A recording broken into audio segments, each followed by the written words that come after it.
श्रीराम जय जय राम. सद्गुरूंजवळ मी शरण आलो आहे असे म्हटले तर पुढचे काम ते करतातच. जे दृश्य असते ते आज ना उद्या नाश पावते. दृश्य हे दृश्यपणात असताना स्वतंत्र नसते, भगवंताच्या अधीन असते. म्हणून जगात जी जी गोष्ट घडते ती ती भगवंताच्या इच्छेनेच घडते हे आपण ओळखावे. आपला देह दृश्यच आहे, अर्थात त्याला चालवणारा भगवंत देहात आहे. त्याच्या अनुसंधानात राहण्याचा आपण प्रयत्न केला पाहिजे. हे अनुसंधानात राहणे भगवंताच्या नामाने साधते, म्हणून तुम्ही सर्वांनी नाम घेण्याचा निश्चय करावा. आपले चित्त नामामध्ये गुंतले म्हणजे देहाला प्रारब्धाच्या स्वाधीन करता येते. ही युक्ती ज्याला साधली त्याला सुखदुःखाची बाधा उरली नाही. व्यवहाराच्या मार्गाने जात असता भगवंताचे नाम कधी विसरू नये. आपल्या प्रयत्नाला जे फळ येईल ती भगवंताची इच्छा समजून जे पदरात पडेल त्यात समाधान मानावे. आपण प्रपंची लोक आहोत, म्हणून प्रपंचाला उचित असणारा प्रयत्न केल्यावाचून कधी राहू नये.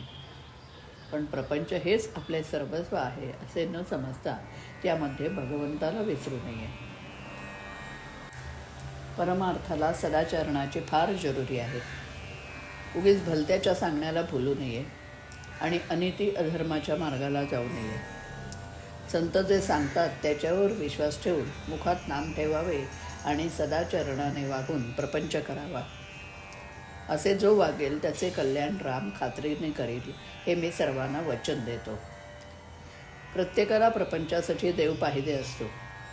खरोखर हे सर्व हिंगजिऱ्याचेच गिराईक आहेत.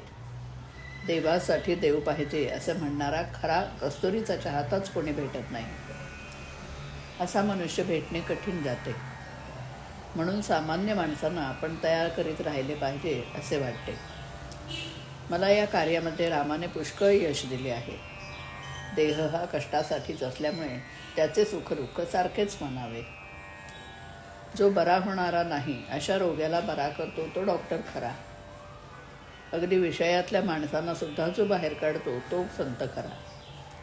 त्याच्याजवळ जाऊन नुसते मी शरण आलो आहे असे म्हटले तरी पुरते. हल्लीच्या आणि पूर्वीच्या प्रपंचात तसा फरक नाही. पण पूर्वी लोक देवाला विसरत नसत. अलीकडे ते जास्त संकुचित झाले आहेत. पूर्वी खेडेगावामध्ये स्वाभाविकपणे एकमेकांच्या उपयोगी पडावे अशी बुद्धी असायची. पण आता काळ पालटला आहे. नीतिशास्त्राच्या दृष्टीने लोकांना मदत करणे निराळे आणि भगवंताकरता ते करणे निराळे.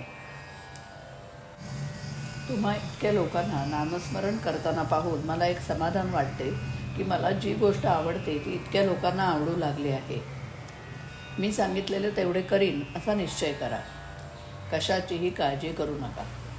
मी तुमचा भार घेतला आहे ही जाणीव ठेवून आनंदाने प्रपंच करा. मारुतीने दिलेली मुद्रिका पाहिल्यावर सीतेला रामाच्या स्वरूपाची आठवण झाली. त्याप्रमाणे नाम घेताना आपल्याला त्याची आठवण झाली पाहिजे. श्रीराम.